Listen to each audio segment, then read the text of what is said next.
اللہ اکبر. جب امام شہید ہو گئے، امام سیوطی نے بھی لکھا ہے کہ آسمان سیاہ ہو گیا، بارش ہوئی، خون کی بارش ہوئی. اس دن جن لوگوں نے چہرے پہ گاز عمل، جیسے آج کل لوگ خوبصورتی کے لیے کریم لگاتے ہیں کریم، ویسے اس زمانے میں لوگ چہرے پہ گازا لگاتے تھے خوبصورتی کے لیے. اس دن جس نے گازا ملا اس کا چہرہ کالا ہو گیا. خون کی برسات ہوئی تو جو کپڑوں پہ خون آیا تھا وہ کپڑے پھٹتے پھٹ گئے، لیکن کبھی وہ خون کا نشان ختم نہیں ہوا. اسی طرح بیت المقدس میں جو پتھر اٹھایا جاتا اس کے نیچے تازہ خون نظر آتا.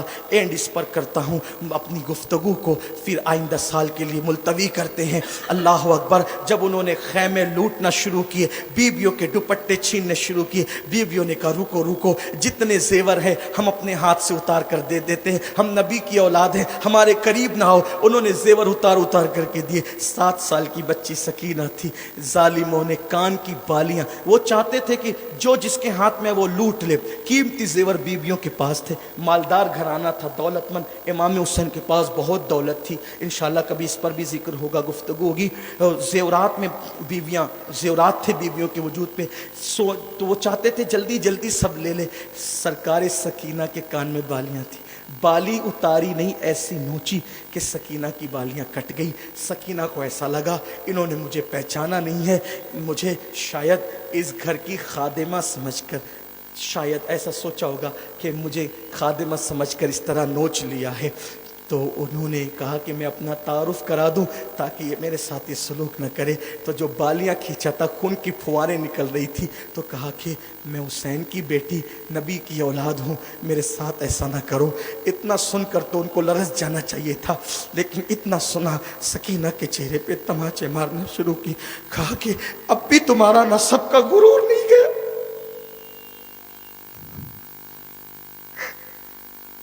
اب بھی تمہارے نسب کا غرور نہیں گیا، اب بھی تمہیں آل نبی ہونے کی بات ہے. سیدہ سکینہ کے چہرے پہ تماچے مارے. حضرت زینب سلام اللہ علیہ سیدہ سکینہ کو اپنی طرف سمیٹا. خیمے جل گئے، بیویوں کو باہر کر دیا گیا.